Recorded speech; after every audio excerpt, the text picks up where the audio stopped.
The Assistant Secretary of the Army for Civil Works, Michael Connor, toured the Tres Rios Wetland Restoration Project in Phoenix recently.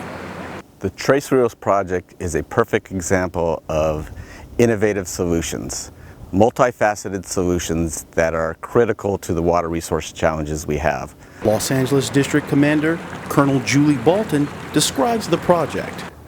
There are three benefits of the Tres Rios project: flood control, ecosystem restoration, and recreation. And we have completed the flood control piece of the project.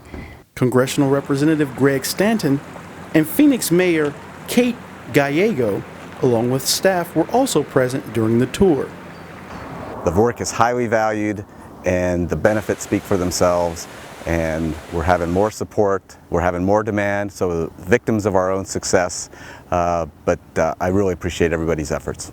Signing off, I'm Robert Dudeau with USA's Public Affairs.